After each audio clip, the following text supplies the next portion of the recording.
Donc, s'il y a des questions, à l'assistance, voilà, donc je prends mon doyen. Comment on va procéder? Chacun pose sa question, puis on continue. Présentez-vous, doyen, pour que les gens aussi vous connaissent. Et moi, j'ai trois questions que je voulais vous poser. Monsieur Tuarez, voilà. Je suis tout simplement un habitué d'un lieu où les Congolais de toute origine viennent se partager la convivialité. Ça, c'est le français. Mais sinon, en autre langue, au Congo, je préfère aussi, pour donner une contribution à ce qui a été fait, c'est qu'au Congo-Brazzaville, nous devons tous, ici, à l'étranger, en étant originaire du Congo. Mais au Congo, à la capitale, il y a 3 langues. Le mot du pays là, nous-mêmes aussi, il faut qu'on commence à mettre ça dans les livres là, comme on écrit. Le mot Congo, il y a aussi 3 notions. Parce que vous avez parlé de la République, mais la République, c'est 2 camps, c'est-à-dire 2 camps seulement. Or, le Congo, lui, c'est quand tu écris Congo, quelle que soit la lettre que tu peux mettre là-dedans, il y a 5 lettres. Il y a 5 lettres. Et ça, bon, excusez-moi de dire ça, parce que ce sont des trucs qui, je crois que ça ne va pas se comprendre là. Puis ça, ce sont les trucs que les chefferies villageoises là, qu'on voit, c'est des petits, et ils en ont comme des petits codes de fonctionnement. Comme vous avez parlé de la justice, pareil. Même vous là, tel que nous sommes là, chacun de nous, il est dirigé par le chiffre 3. Quand tu dis, on dit, ouais, le gars là, il est sorti. Non, non, non. On est dit, je peux vous le donner l'exemple simple. Si vous ouvrez votre main, chacun, et ça je le dis, parce qu'il peut mourir, on ne sait pas. Et comme nous, on emmène tous les secrets, c'est aussi notre défaut de notre culture, il faut qu'on commence à réfléchir là-dessus. Voilà. Parce que moi, ce que j'ai dit, votre question comme ça, l'assistance va... Justement, c'est une question qui soit posée. Laquelle, ouais. Première question, est-ce que au niveau intellectuel tel que nous commençons à démarrer là, on ne peut pas commencer aussi à écrire des livres qui peuvent commencer à chercher pourquoi on nous tue? Parce que le Congo n'existe pas seulement avec l'État, ça existe depuis longtemps, mais pourquoi les Moshi là, qui sont venus arriver, moi je vais mourir, pourquoi je dois être expert de Moshi? Ça n'existe pas ça, j'ai dit ça au Moshi.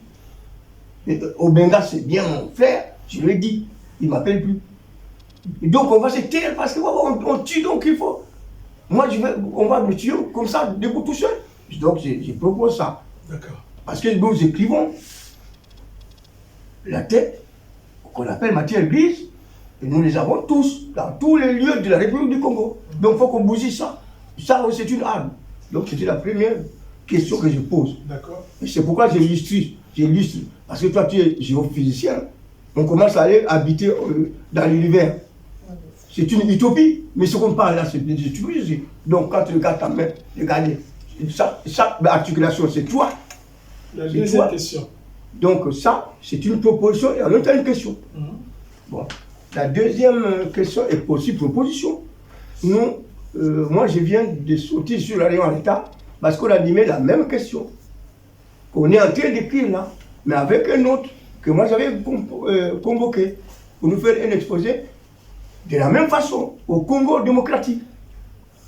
Parce qu'il y a 10 millions de morts qui n'arrêtent pas, y compris aussi dans le territoire Congo, parce que là-bas il y a le bas Congo aussi.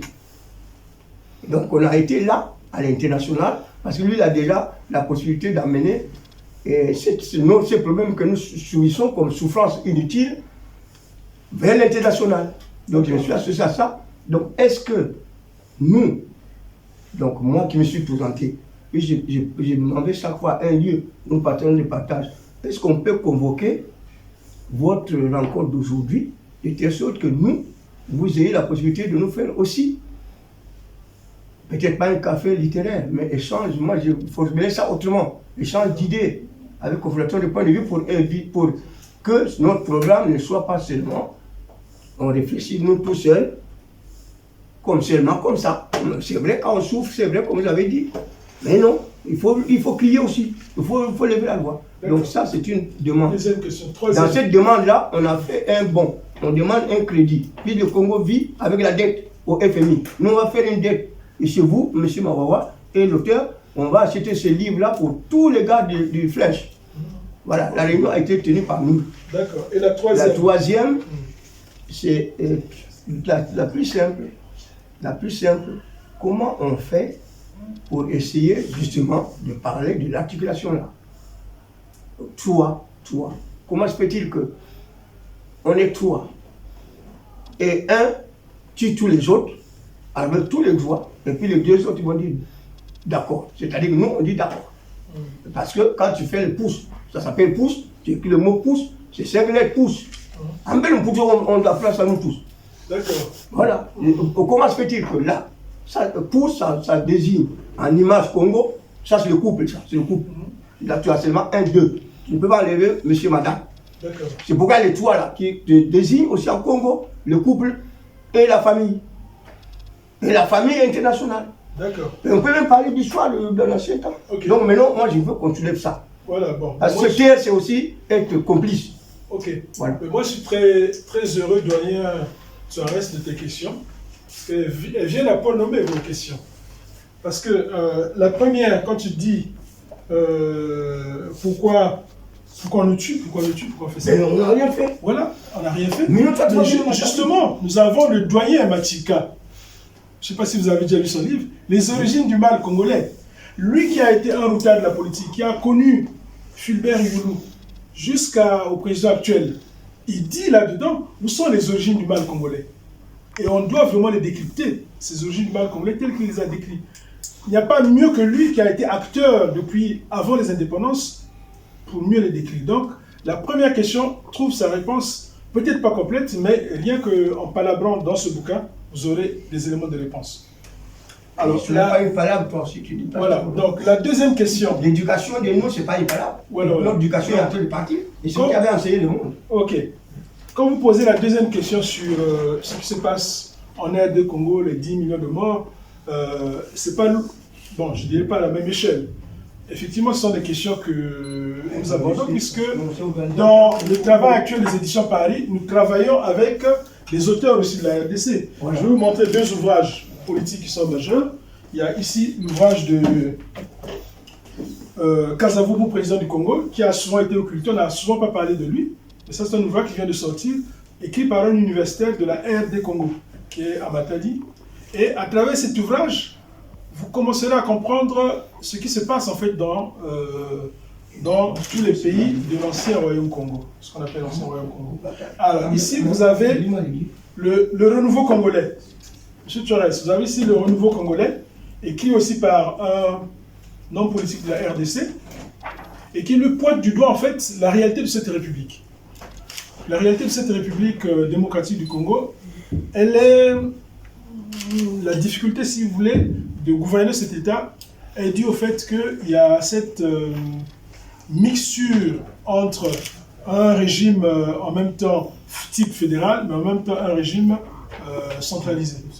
Voilà, donc c'est ça qui leur pose problème. Et cet ouvrage essaie de donner les outils pour faire de la RDC un autre pays, un pays vraiment fédéral au cœur de l'Afrique avec de nouvelles institutions.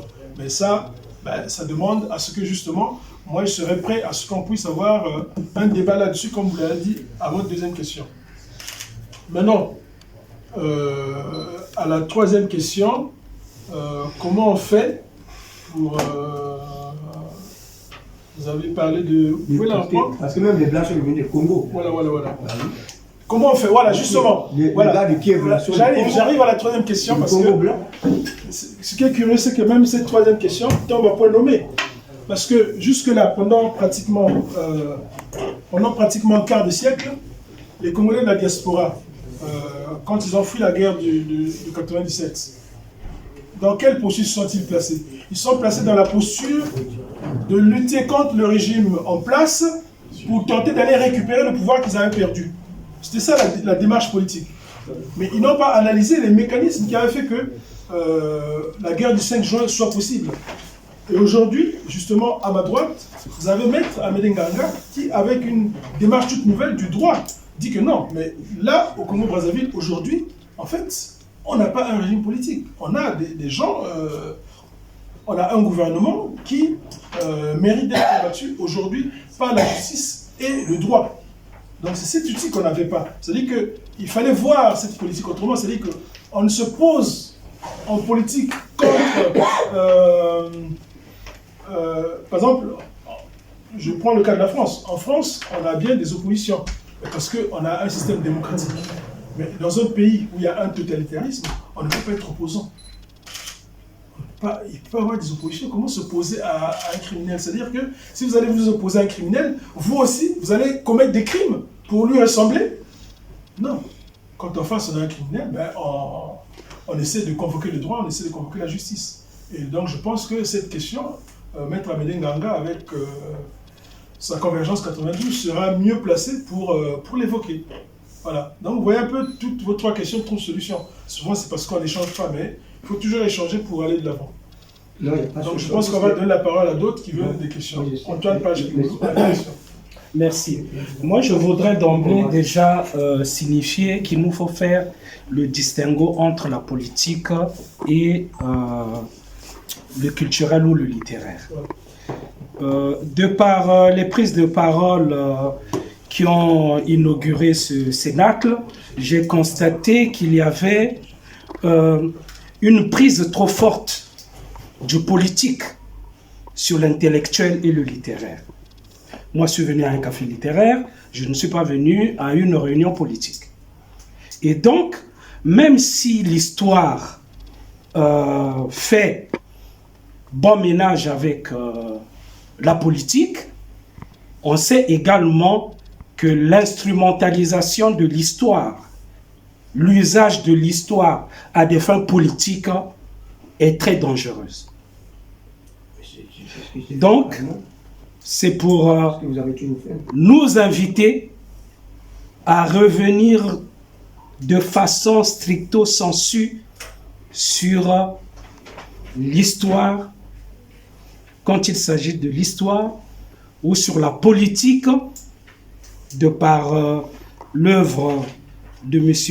Kissita, de parler de politique sous l'aune des sciences politiques. C'est-à-dire, il a écrit, il a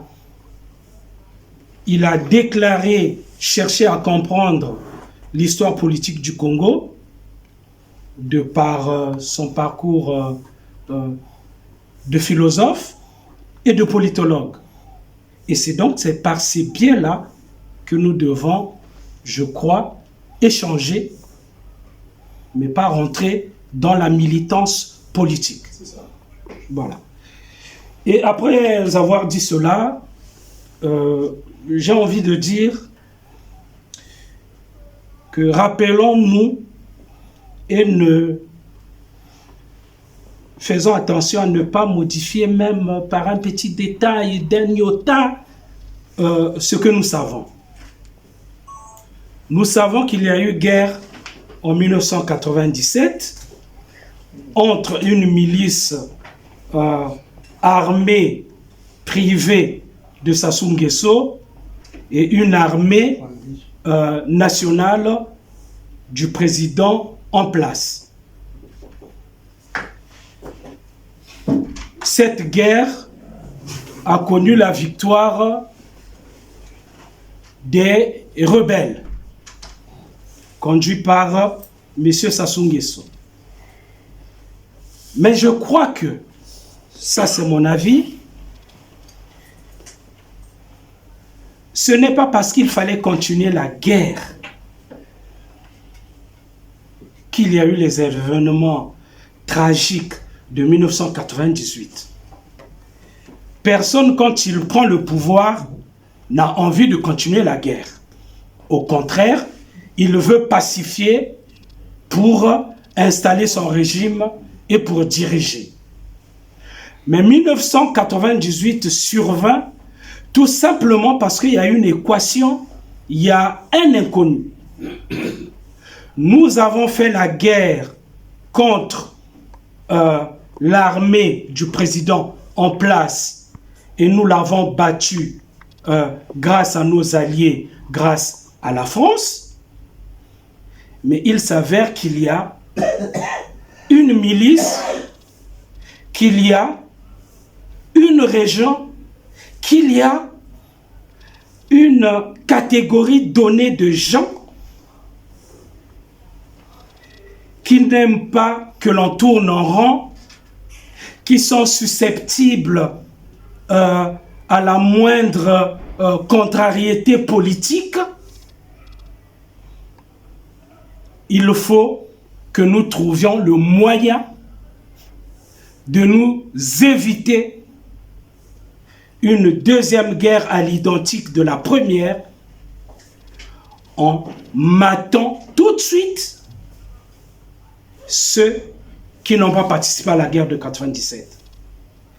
Et donc pour moi, la volonté du régime de Sassou, la volonté de Sassou, c'était, après avoir battu les troupes de Lissouba, de s'en prendre à ce qui était resté comme troupes de Kolela qui n'avaient pas combattu en 97 et d'annihiler cette menace qui pourrait survenir un jour à l'autre. Et c'est comme ça, comme les gens le disent, a été élaboré, monté, inventé le profil de M. Ntoumi avec Sensi Loulou. Et c'est comme ça que petit à petit, d'octobre 1997 au 18 décembre 1998, le pôle Brazzaville Sud a été émaillé de faits qui, de fil en aiguille, grossissaient, jusqu'à ce qu'il y ait l'excuse finale de l'entrée d'Nsi Loulou à Brazzaville et la déclaration de Kolela depuis les États-Unis, me semble-t-il, pour dire, voilà, maintenant, les Cobras, les forces loyales à notre régime, vous pouvez fondre sur Brazzaville Sud et sur le pôle. L'excuse est là, la raison, elle est là. Et c'est comme ça que le pôle Brazzaville Sud a été massacré. Donc, ça c'est mon point de vue, c'est mon analyse par rapport à ce qu'on a pu vivre, à ce qu'on a pu connaître.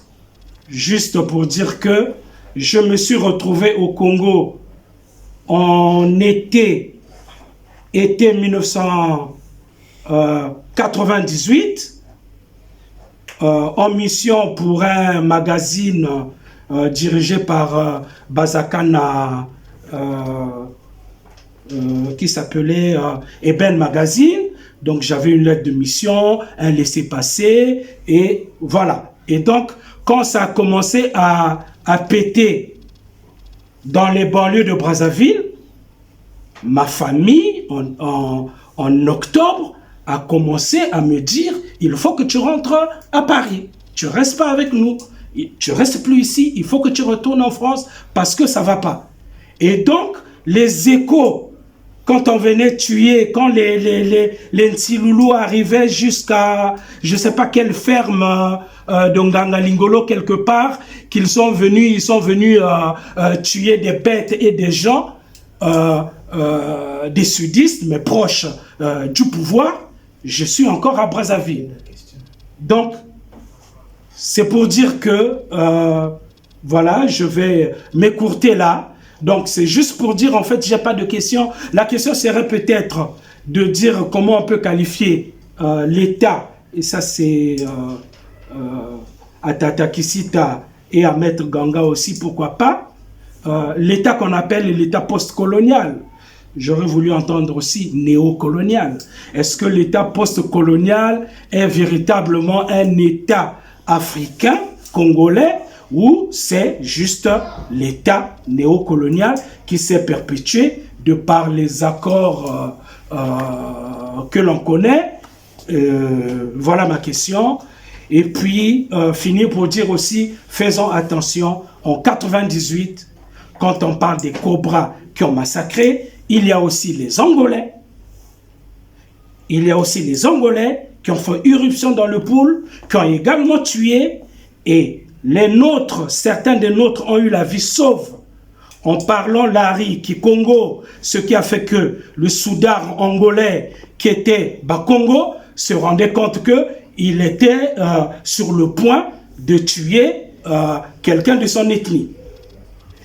Cela dit, et n'oubliez pas également qu'il y a des Congolais d'ethnie Lari habitant les quartiers nord de Brazzaville, parlant Lingala, qui ont été Cobra et qui ont fait partie également des gens qui se sont rués dans le pool pour commettre des massacres.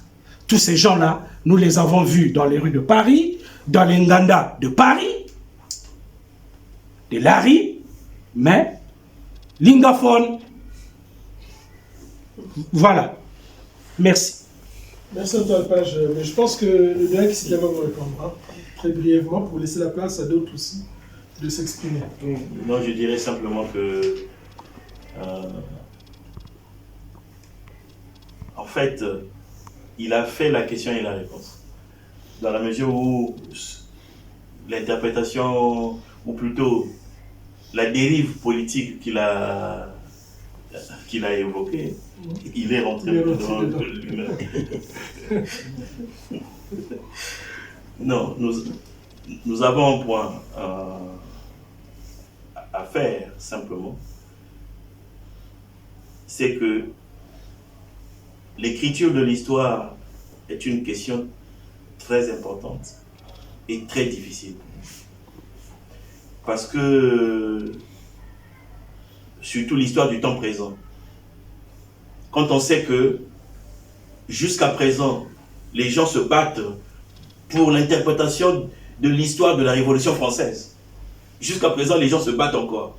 C'est-à-dire, plus de 2 siècles après, hein, les gens se battent encore. Combien de fois pour tout ce qui concerne l'histoire du temps présent? Nous sommes dans ce temps. Et je disais tout à l'heure que nous sommes encore les contemporains de ceux qui avaient proclamé la République en 1958. Donc plus de 60 ans après, nous sommes encore dans ces problématiques-là.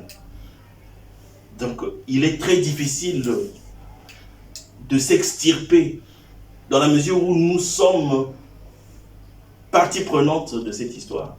On ne peut pas faire autrement que parler politique. On parle politique parce que la politique nous tient. Maintenant, quant à ce qui concerne le second aspect, l'État postcolonial, en fait, nos États, tu peux les qualifier de néocoloniaux, ils sont des États postcoloniaux. Aujourd'hui, il n'y a pas eu de proclamation de mainmise officielle de nos États par une ancienne puissance coloniale ou par une puissance coloniale ou colonisatrice à ce moment-là. On constate les faits, les réalités. Cela dit, nos États sont des États post-coloniaux. C'est-à-dire qu'à un certain moment donné de l'histoire, ils ont proclamé, même si on dit que c'est une indépendance offerte, ils ont proclamé leur indépendance et ils sont reconnus comme tels par la communauté internationale. Tu ne peux pas faire autrement. Donc nos États sont des États post-coloniaux. Ce sont les nouveaux États. Au même titre que l'Inde, le Pakistan et tout y quanti. C'est bon. Est-ce qu'il y a d'autres questions? Oui, derrière. Oui, bonjour. Bonjour. Alors, moi, ma question, j'ai plusieurs aspects sur mon intervention. Le premier aspect, c'est ce que Maître a parlé le plus long, le vivre ensemble, pour le cas du Congo. Or, le vivre ensemble, si je comprends très bien, nous devons vivre ensemble, même si nous n'avons pas les mêmes points d'origine, les mêmes départs, les mêmes... Voilà. Or, il s'avère que au royaume Congo, effectivement, il y avait cet aspect de vivre ensemble. Parce que les Yaka, les Kuni, les Bembe, les Manyanga, les Sundi ont bâti ce qu'ils ont appelé le royaume au Congo. Mais quand on définit ces groupes, que ce soit la définition française ou allemande, nous sommes bien en face des nations. Donc ils ont créé un espace de citoyenneté, malgré les divergences qu'ils peuvent avoir. Et ils ont vécu pendant des siècles, La question que je me pose, comment se fait-il qu'aujourd'hui, avec le nouvel espace qui a été créé, c'est-à-dire la République, l'État, une partie, en tout cas une grande partie, n'arrive pas à être en phase avec d'autres individus pour effectivement vivre ensemble. Parce que l'autre grande partie avait déjà ces habitudes-là. Donc là, il y a une grosse interrogation à se poser. L'autre aspect, est-ce que le déplacement de la capitale du Congo, le fait de déplacer la capitale de Pointe-Noire, parce que la capitale du Congo, c'était Pointe-Noire. Et à Pointe-Noire, c'est le territoire Congo. Est-ce que le fait de le déplacer, de l'emmener à Brazzaville, n'est pas en quelque sorte un des aspects qui peuvent pousser à d'autres, avec lesquels on partage cet espace-là, de faire, je ne sais pas, de gérer mal la chose politique ou publique. Et puis, ce que je voudrais dire, ce que je voulais dire encore, quel est le statut de Jacques Opango et le statut de l'abbé Philbert Gulou. Maintenant, par rapport à ça, comment peut-on analyser les conséquences que nous avons aujourd'hui, que nous subissons aujourd'hui? Et en dernier, pour finir, la question que je me pose, puisque tout à l'heure, dans vos exposés, vous avez parlé qu'on a monté un pasteur Ntoumi, qu'on est venu tuer dans une région. On veut exterminer les populations d'une région. Ça veut dire que dans cette région-là, les gens ne sont plus organisés. Parce que si des étrangers quittent quelque part pour venir faire tout ça dans une région, il y a un gros problème. Et cela ne se passe pas dans d'autres régions. Si aujourd'hui, on vient faire tout ça dans le pool, on crée des leaders, on crée des milices, on tue, c'est qu'il y a un problème. Maintenant, c'est quoi le problème qui mine le pool? C'est ça la question, moi je pense. Moi j'ai une réponse philosophique. J'en ai terminé, merci. Merci. Donc on va prendre plusieurs questions pour que vous puissiez faire une synthèse. Donc on va donner l'honneur à... On a une dame aussi. On va donner l'honneur d'abord à la dame, parce que c'est la première qui pose des questions. Et on va passer à notre professeur Bala. Il faut privilégier les femmes. Parce que tout ça c'est le problème. Madame, on vous écoute. Par rapport à tout ce qu'on a entendu là, moi j'ai une question qui m'interpelle.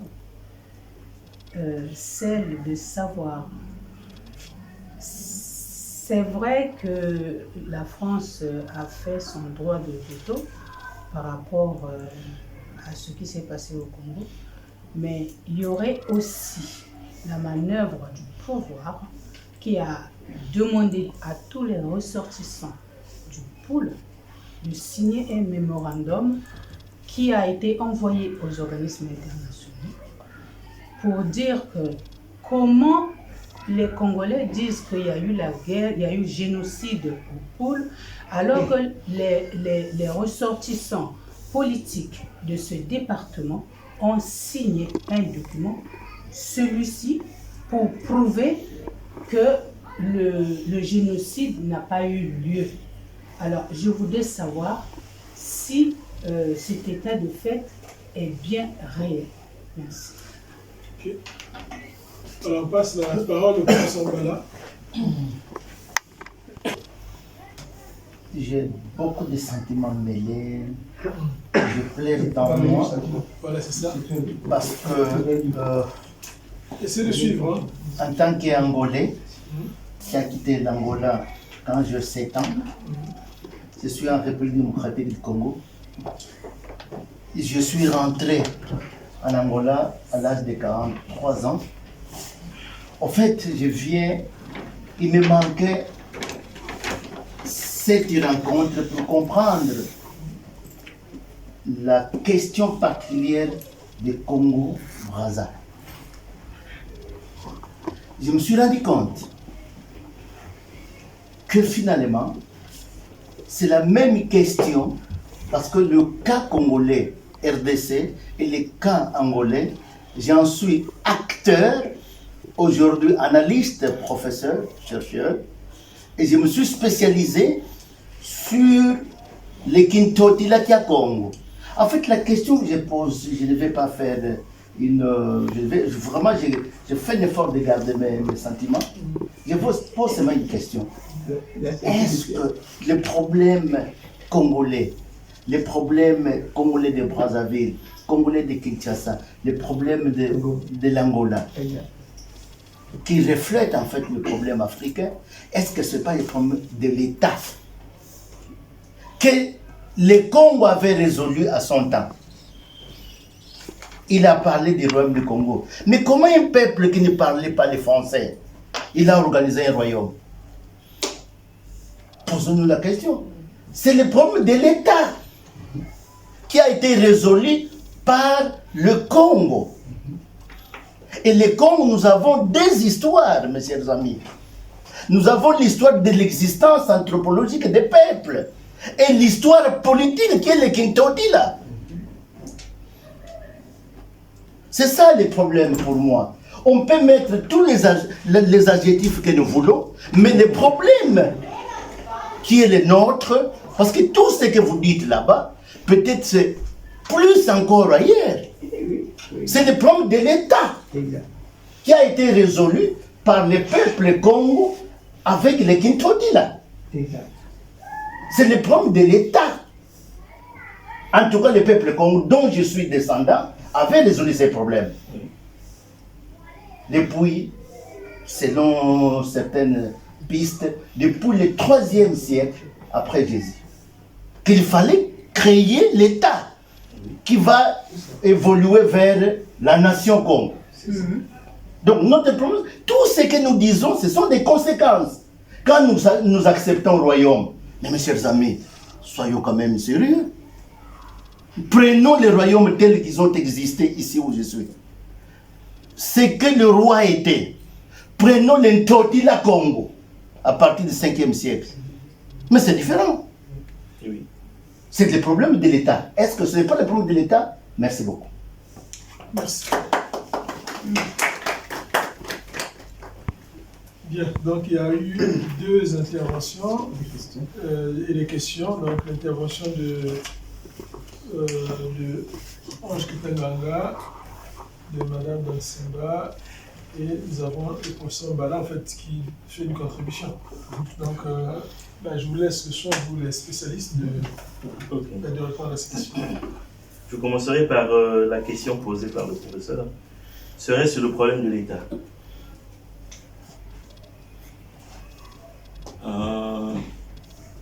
Dans une certaine forme, oui. Mais si je me réfère à ce qui a été dit par notre ami qui a parlé de néocolonialisme, je dirais que on va passer de l'art de gouverner de Kintotila, l'art de gouverner que les Congos dans leur royaume avaient maîtrisé. On parle de l'art de gouverner à la question de l'interventionnisme des intérêts extérieurs pour nous soumettre à un certain art de gouverner qui n'est plus celui du Kintotila que nous avons connu dans les siècles passés, mais qui nous ramène à la gestion catastrophique que nous avons aujourd'hui sur le plan politique.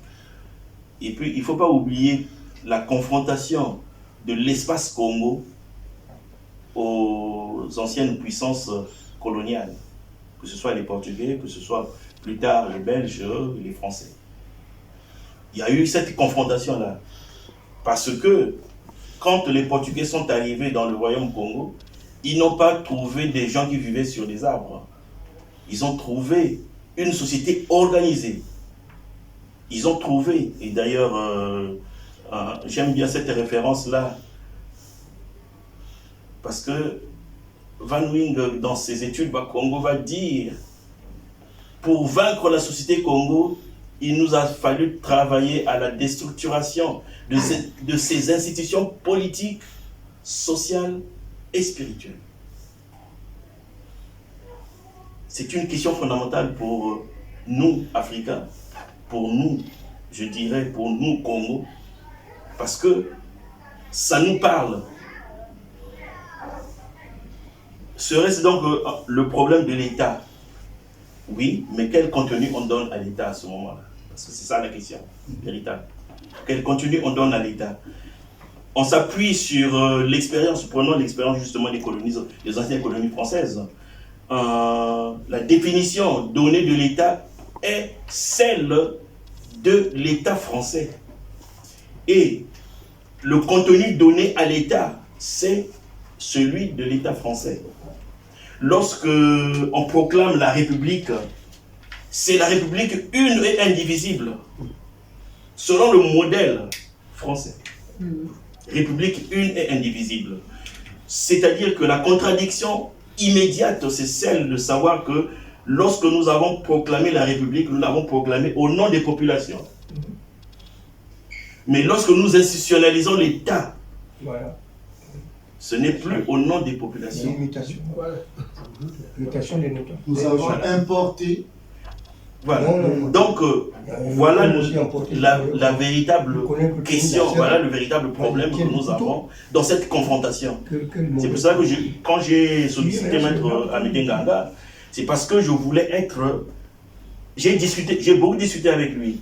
Lui, en tant qu'enseignant de droit, en tant qu'avocat, ayant été confronté à cette expérience sur le terrain, j'ai discuté avec lui. Parce que je voulais savoir exactement quelle était la réponse à cet enjeu qui est un enjeu de société pour nous.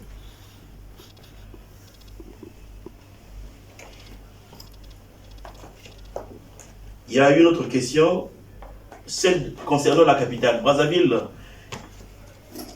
Avant que Pointe-Noire ne devienne capitale du Moyen Congo, ça avait d'abord été Brazzaville. La capitale sera transférée à Pointe-Noire en 1948, quelque chose comme ça. En 1948. 47. Pardon? 1947, mais bon. Oui, bon, 40, disons, après la Deuxième Guerre mondiale. Après la Deuxième Guerre mondiale. Maintenant, Brazzaville devient la capitale de l'AEF. Exact. À ce moment-là, le Moyen Congo transfère la capitale à Pointe-Noire. Or, en 1958, après l'échec de la proposition de Boganda de créer les États-Unis d'Afrique centrale,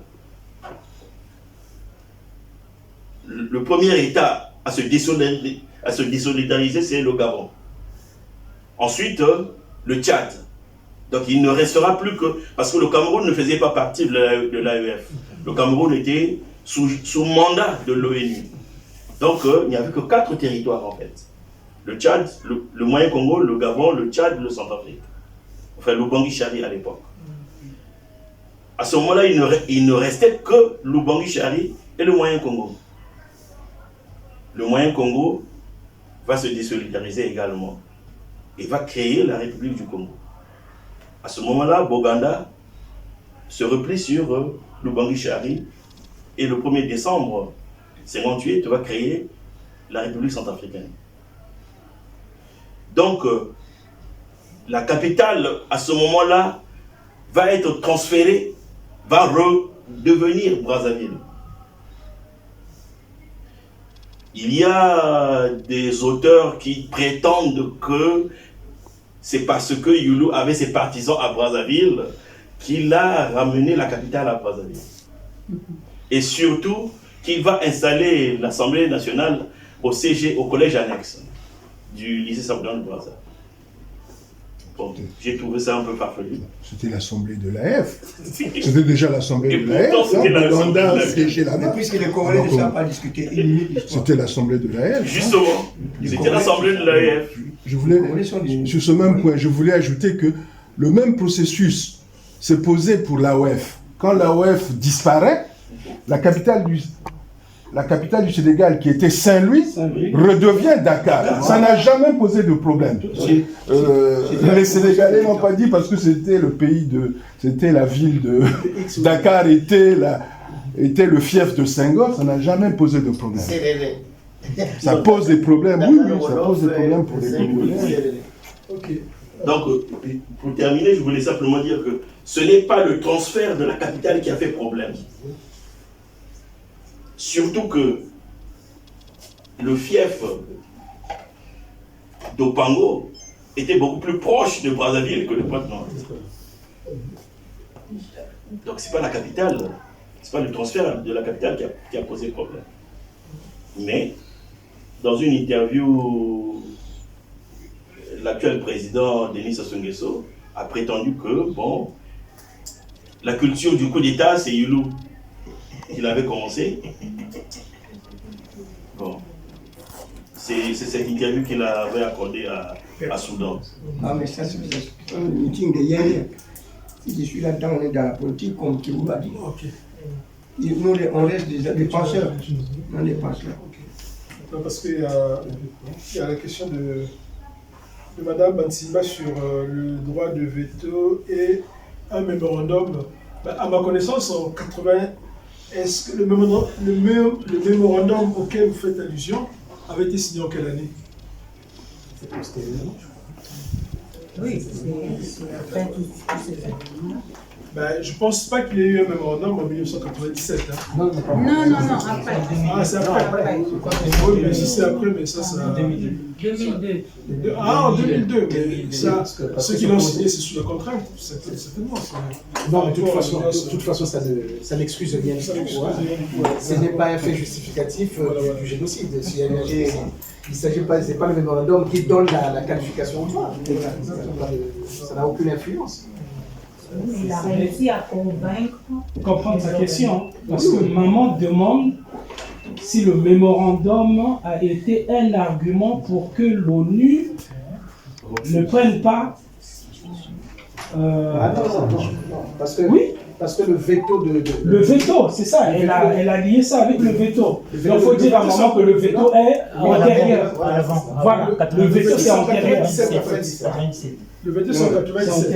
Mais il faut préciser que ça s'est passé après. Non, le mandat a été signé longtemps après la guerre déjà passée. Oui, ici, on a fait une manifestation, on portait les cercueils de la victoire de Sassou. Moi, pourquoi j'ai mis là, je suis maintenant indépendant. Parce qu'on m'a mis le cercueil, comme quoi Sassou a gagné. Ouais. Moi, j'ai tapé sur le cercueil, on m'a dit le vieux là, il est bandit. Leur candidat. Du coup, l'Assemblée territoriale va basculer et va avoir comme président Christian Gel jusqu'à la proclamation de la République, justement. Est-ce qu'on peut faire une parenthèse sur ce thème-là, justement, en rendant hommage au vieux Matika qui en parle ici?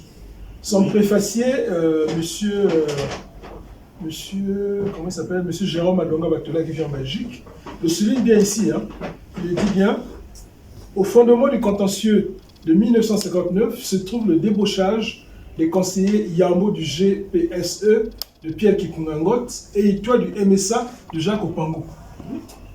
Avec ce débauchage, qui est vraisemblablement l'œuvre de Christian Jeanne, le président de l'Assemblée territoriale du Moyen-Congo et mentor politique de l'abbé Fulbert Lumbi, le mouvement socialiste africain MSA de Jacques Opango, perd la majorité qu'il détient à l'Assemblée territoriale du Moyen-Congo, avec le GPSE au profit de l'UDLA de l'abbé Fulbert Lumbi.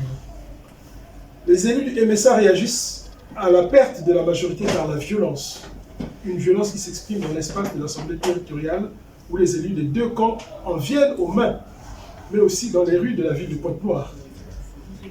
avec le transfert du siège du gouvernement et de l'Assemblée territoriale de Pointe-Noire à Brazzaville, à l'issue d'un vote qui se perd pendant la nuit, la violence gagne la ville de Brazzaville et se transforme en massacre et en bataille rangée entre les partisans de Jacques Opango et de l'abbé Fulbert Yulu. La suite, elle est à lire là-dedans. J'apporterai simplement un élément là-dedans. La date de 59 pour ce changement de majorité n'est pas exacte, n'est pas la bonne. C'est en 57. C'est en mars 57 que Yambou bascule. Quitte le GPES effectivement pour revenir à l'idée. Une question d'histoire. Oui. Comment, Achille, comment tu expliques l'éclatement du PPC, qui était le grand parti? Parce qu'on oublie, on parle des deux grands personnages, Yulu et Opango, mais on oublie le troisième, Félix Tchikaya, qui a été le seul député congolais à l'Assemblée nationale française. On oublie que c'est le troisième groupe, larron de l'affaire. En fait, ça s'explique par un fait qui, du point de vue historique, était attendu. C'est le pôle retrouvant un leader politique. Quand le pôle retrouve un leader politique, tous les leaders politiques du Congo savent qu'il va y avoir une dynamique. C'est la raison pour laquelle Tchitchélé va quitter le PPC. Tchitchélé qui représente l'aile de la forêt du Kouilou. L'aile Yombé. L'aile Yombé, justement de la forêt du Kouilou. Ça, il faut souligner ça toujours. Va quitter le PPC pour rejoindre l'UDDA. Parce qu'il sait que la plupart des cadres, on avait souligné ce point-là, tout à l'heure quand on était là-bas, on avait soulevé ce point. Tous les cadres du pôle, avant la création de l'UDDA, étaient membres du PPC. Y compris le président Alphonse Massamba-Deba. Y compris le président Alphonse Massamba-Deba. Y compris celui qui va devenir président, Alphonse Massamba-Deba. Mais dès l'instant où l'UDDA est lancé, tous les cadres, tous les anciens cadres qui étaient au PPC vont rejoindre l'UDDA de Fulbert Yulu. Tchitchélé le comprend. Et il quitte le PPC pour faire alliance avec Yulu. Il y a aussi Goura. Il y a aussi Onyari, oui, effectivement. Il y a Pierre Goura Onyari. Et ça créera un véritable problème avec Kikongango. Qui ne sera jamais résolu. Qui n'a jamais été résolu, effectivement. Kikongango attendra l'élection de Pascal Lissouba pour devenir enfin maire de Dolisie. Oui. Parce que Pierre Goura l'avait toujours battu. Oui, effectivement. Puisque aux premières élections municipales, l'UDDA va prendre Pointe-Noire, Dolisie, Brazzaville. Bon, ça sur le bloc de l'État colonial. Non, mais il y a une chose quand même qui est symptomatique que l'on n'a pas vu historiquement lorsque nous sommes arrivés à la conférence nationale. Vous voyez que tout à l'heure, mon cher Alain Kissita vient de faire remarquer quelque chose. La perte de la majorité a entraîné les conflits externes aux institutions. Et ça, vous allez voir qu'après la conférence nationale, on a eu le même problème. Donc, voilà les questions normatives, les questions du droit qui ne se résolvent pas par le droit, mais qui se résolvent par la violence extérieure aux institutions. Et ça, les concepteurs de la Constitution de 92 n'avaient pas fait l'histoire sur cette question-là. Et vous avez vu que très tôt, très rapidement, l'article 75 a posé problème. Ouf, on est parti dans... Et ça, il faut que chacun de nous réfléchisse là-dessus et prenne comme référence, parce que ça part de là. Si le basculement de la majorité, peu importe est-ce qu'il y a une corruption ou pas une corruption, il aurait fallu régler ça sur le plan du droit. Parce que c'est une question qui relève, non, c'est une question du droit, c'est pas politique. C'est pas politique. C'est une question de Oui. Et donc, lorsqu'on fait la conférence nationale, je pense que mes aînés qui avaient écrit la Constitution de 92, avaient-ils à cœur ou non les dispositions de l'article 75? Je l'ignore, mais simplement, dans leur état d'esprit, je pense, connaissant le doyen Makunzi Wolo et le doyen Mayetela et Gabou, pour eux, la question du changement de la majorité ne devait pas s'extraire de la Constitution en tant que telle.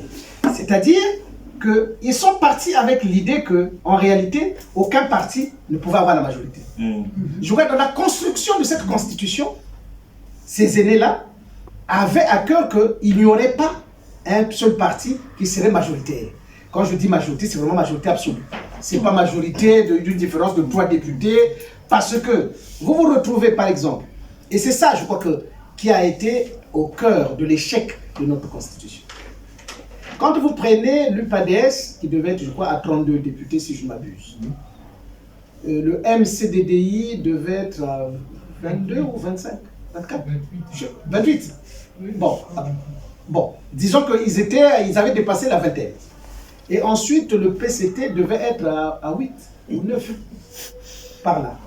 En tout cas, ce qui se passe, c'est que vous avez une forme de majorité circulaire.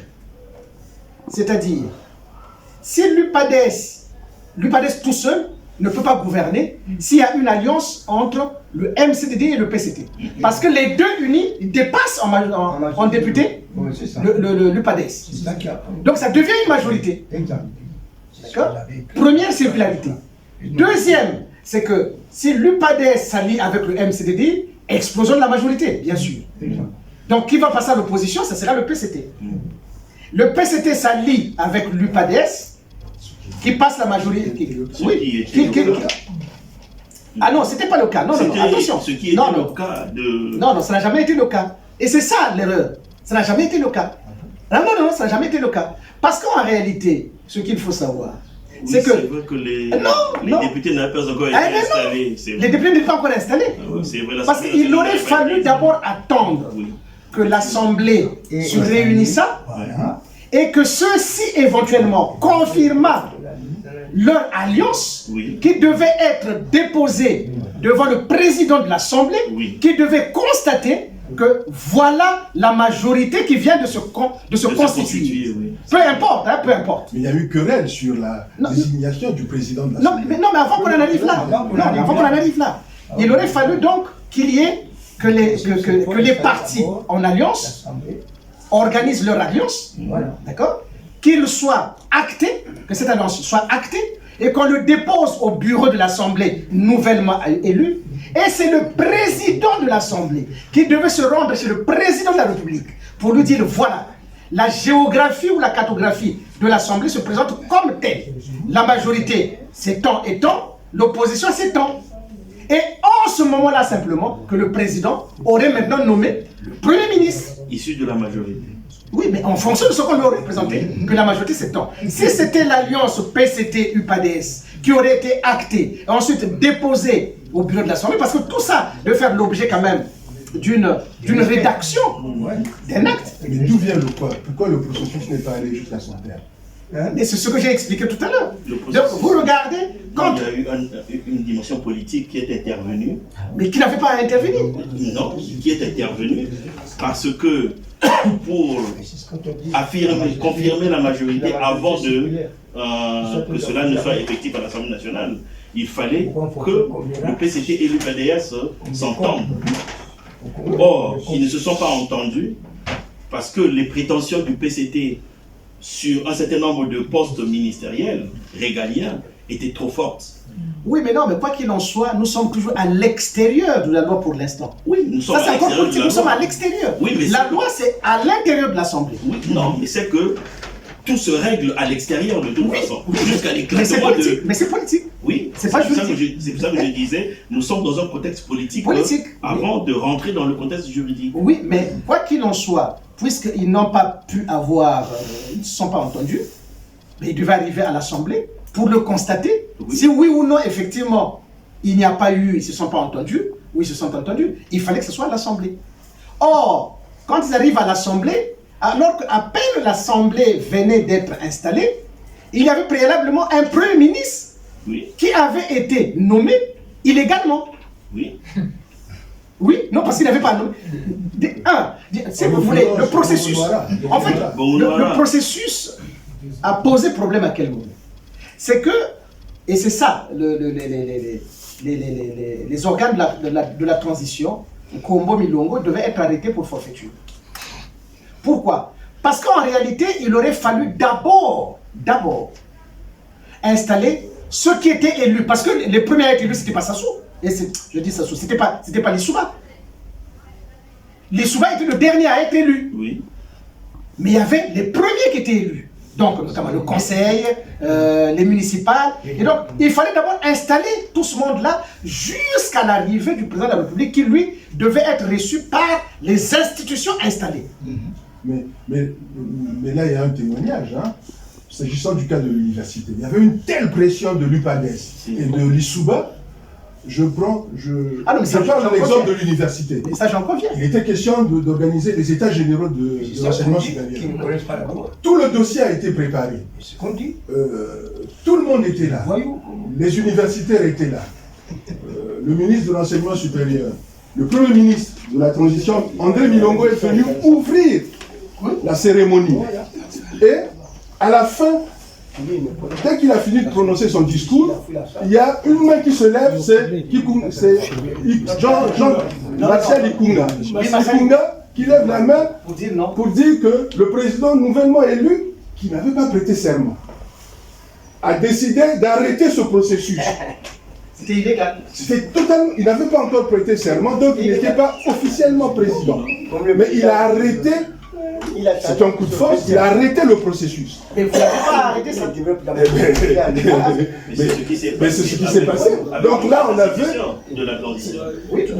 Donc voilà. Donc, maître, ce que tu dis là à propos de Monseigneur Kombo et de Milongo, ils étaient mis. Il y avait une telle pression sur eux qu'ils ne pouvaient pas résister. Il y avait une telle pression de l'Issouba et de son clan qu'ils ne pouvaient pas résister. Non, c'est pas bon ce que tu dis, monsieur. Je crois que toi qui faisais partie presque. Mais moi, j'ai simplement démontré que ce qui s'est passé avec Nyongo a été ce qu'on a vécu avec 75. Avec la Juste, s'il vous plaît, juste un petit mot. Juste un petit silence là, ça va dans tous les. Maître Nganga s'est exclamé en parlant de la violence, des violences qui se sont externalisées de l'Assemblée vers les rues de Brazzaville ou de Pointe-Noire. Je crois que ce n'est pas propre au Congo, ni à l'histoire politique du Congo. Voilà, partout, même ici où nous sommes, l'actualité le montre. Oui, mais il faut pas. Le seul, s'il te plaît, la seule problématique qui vaille, c'est celle de l'identification du citoyen politique avec son ethnie. Parce que voyez-vous, si ici, les manifestants appartenant aux syndicats de gauche et aux partis politiques de gauche étaient identifiés comme bretons ou auvergnats, et qu'en face, il y avait les macronistes identifiés comme normands et picards, nous aurions cette violence-là de Brazzaville et de Pointe-Noire dans les rues de Paris. Écoutez, je pense que... S'il vous plaît, on va donner la parole. S'il vous plaît, on va donner la parole ici. Les chefs sont comme le Congo, si tu veux. C'est pour cela que j'ai posé cette question. Le statut de Yulu et de Pango, par ricochet Yambo, le statut de Yambo, c'est très déterminant pour comprendre la situation dans laquelle se trouve le Congo aujourd'hui. Et là, même vient de faire, effectivement, on passe trop comme ça. Alors, vous savez ce qu'on va faire? Je pense que là, il est déjà 18h. Le temps que tout est parti, il est arrivé à son terme. on va continuer de faire la préface. Maître Amédée Nganga préface l'ouvrage sur le cri du silence. Et ceux qui citent comprend l'histoire politique, et comme ça. Alors, en même temps, je vous signale que le professeur Mbala va faire un séminaire à la Sorbonne samedi prochain. Le professeur Mbala va faire un séminaire à la Sorbonne samedi prochain, samedi 22. Samedi prochain, à la Sorbonne, de 14h à 18h, il va faire un séminaire qui parlait justement du Kintotina Congo avec cet ouvrage. À la Sorbonne samedi prochain. Donc ce sera là centré vraiment sur la culture Congo et ainsi de suite. Voilà. Ce sera à la Sorbonne samedi 22. Donc pour l'instant, on peut maintenant se passer.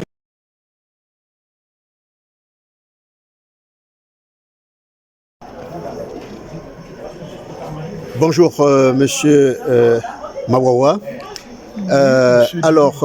Nous sortons là du café littéraire que vous avez, qui a été organisé par vos soins, et vous êtes donc gérant d'une maison d'édition. Est-ce que vous pouvez vous présenter et surtout nous dire exactement quelles étaient les motivations pour vous de lancer cette invitation? Bien, Monsieur Dilou, déjà merci d'être venu enregistrer les images relatives à ce café littéraire. C'est un énorme plaisir que vous faites. Vous contribuez un peu à la culture congolaise telle que nous la faisons. Alors, les motivations de ce café littéraire étaient duales en fait. Il s'agissait de présenter deux ouvrages qui traitent de deux thématiques complémentaires du Congo-Brazzaville. Il y a l'ouvrage de Achille Kissita sur l'histoire politique du Congo-Brazzaville depuis les indépendances jusqu'à nos jours. Et puis un autre ouvrage sur le cri du silence, les massacres qui avaient été perpétrés à partir de 1998. Donc voilà, et ce qui est la concomitance dans tout ça, ce qui a été le fil conducteur aussi, c'est le fait que les deux ouvrages ont été préfacés par la même personne en la personne de Maître Amédée Nganga, qui est avocat. Donc voilà un peu, en résumé, le café littéraire de ce jour. Très bien. Alors nous avons pu constater que sur le côté, effectivement, il y avait une table où étaient exposés plusieurs ouvrages. C'est ça. Et il semble que tous ces ouvrages ont été édités par les éditions Paris. Exactement. Alors, est-ce que vous pouvez nous parler un peu des éditions Paris? Parce que j'ai vu dans la foule quelques personnes se poser la question de savoir si c'était une idée congolaise, si c'était une maison qui était gérée par un Congolais de la diaspora. Alors donc, si vous pouvez nous dire un mot sur les éditions Paris. Paris Éditeur est une maison qui existe depuis pratiquement, je dirais, la démarche Paris en tant que telle. Paris signifie Panafricain de Revue de l'Innovation. Panafricain de Revue de l'Innovation, c'est une maison qui avait été créée, en fait le concept Paris avait été créé en 1989-90 en fait. On avait créé le concept parce que au sorti de nos études universitaires, moi par exemple au sorti de mon doctorat, je connaissais rien de la société congolaise. C'est-à-dire que les ouvrages qui parlaient de nos pays n'existaient pas. Et c'est là où on avait eu l'idée de créer un journal avec les amis qu'on appelait Revue Paris, en African Review of Innovation. L'idée faisant, après ça a donné naissance à une maison d'édition. Et donc des collègues, des compatriotes nous ont confié des manuscrits, on a continué à éditer, et jusqu'à ce que ça prenne, si vous voulez, l'ampleur que ça a aujourd'hui. Mais ça a toujours été une activité associative, je dirais bénévole. C'est-à-dire que c'est pas... Bon, ça prend de l'ampleur, peut-être que ça deviendra une grande entreprise, mais on le fait vraiment dans le cadre culturel stricto sensu. Donc effectivement, les ouvrages ont été produits par les éditions Paris, tous ces ouvrages qui sont là. Très bien. Alors donc, produit par les éditions Paris, oui.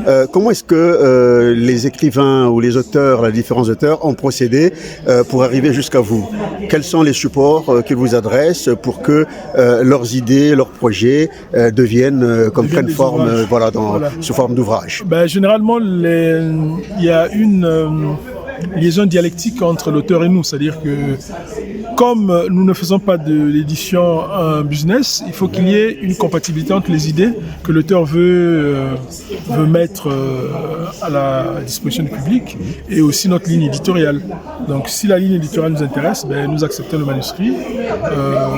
Le manuscrit, généralement, c'est sous forme de traitement des textes. Hein. Ouais. On accepte le manuscrit et puis on le corrige, on l'amende et à la fin, ben, c'est l'éditeur qui prend en charge l'impression du manuscrit, sa distribution et puis sa mise en place sur les plateformes internationales. D'accord. Très bien. Alors donc c'est un gros boulot hein, parce que j'imagine que pour produire ces ouvrages-là, il faut quand même des moyens financiers. Il y a justement les hommes. Il faut des moyens financiers. Là-dessus, on essaie de développer une autonomie de telle sorte que en fait, ce sont les anciens bouquins qui financent la production des nouveaux et puis ainsi de suite quoi. Mais on n'a pas encore on n'a pas encore eu des subventions vraiment pour produire en masse les bouquins, mais peut-être que le moment viendra où on aura plus de moyens pour produire plus. Et puis... C'est sûr que le moment viendra parce que vu la qualité des ouvrages, franchement c'est un travail de pro. Hein. Alors donc du coup, je suis même étonné de savoir que c'est comment dire, sur le label d'une association que vous produisez tout cela, parce que à vue d'œil, ça donne l'impression qu'il y a des masses d'argent qui circulent, qui sortent. Ah oui, parce que franchement, c'est un travail, c'est du bon boulot. Au niveau de, comment dirais-je, la forme, le contenu, on a vu les explications ici de notre compatriote Kissita. Alors donc, et puis les titres qui parlent par eux-mêmes, qui parlent d'eux-mêmes, et ça c'est vraiment quelque chose d'impressionnant. Moi, j'ai trouvé ça vraiment impressionnant. Ben, c'est-à-dire qu'en réalité, les livres que nous éditons, c'est les livres que nous aurons souhaité. Enfin, moi personnellement et puis les compatriotes qui éditent, c'est les livres qu'ils auraient souhaité lire que quand ils étaient sur le banc de l'université. Imaginez-vous qu'on nous apprenait à l'époque, quand on était à l'école primaire, que nos ancêtres étaient des Gaulois, ainsi de suite. C'est tard que nous découvrons que c'était juste l'histoire coloniale. C'est-à-dire que toutes les études que nous avons faites, c'était juste pour nous acculturer, c'était juste pour qu'on apprenne l'histoire de ceux qui nous avaient colonisés. Mais là-dedans, il n'y avait pas notre propre histoire. Donc maintenant, nous nous efforçons de produire au moins des histoires, des ouvrages qui sont en lien avec quand même aussi nos cultures. Très bien. Voilà. Alors, d'aucuns disent que les Africains ne lisent pas. Alors, les Congolais étant des Africains, est-ce que vous confirmez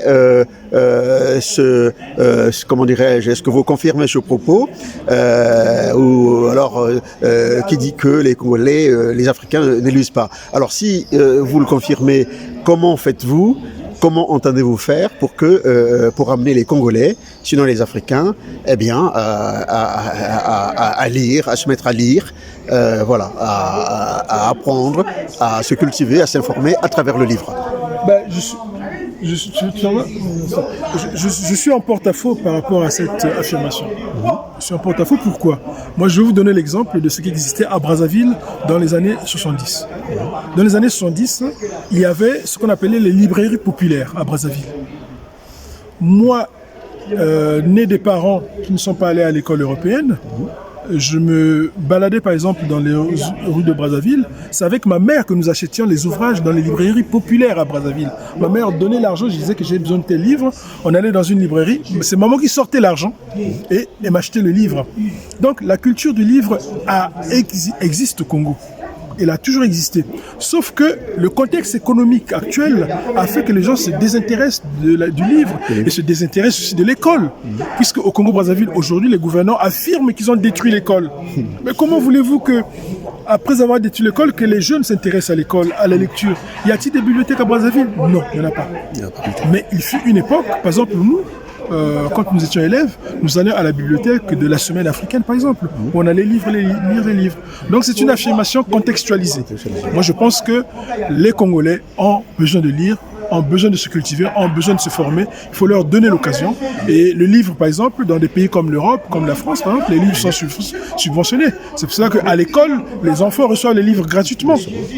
Est-ce qu'au Congo, il y a déjà une politique comme ça pour que les enfants aient les livres gratuitement à l'école? Il faut déjà leur offrir les livres pour qu'ils puissent les lire. Apprendre à lire, oui. Exactement, pour qu'ils apprennent à lire. Donc je pense qu'il faut tordre le cou à cette affirmation.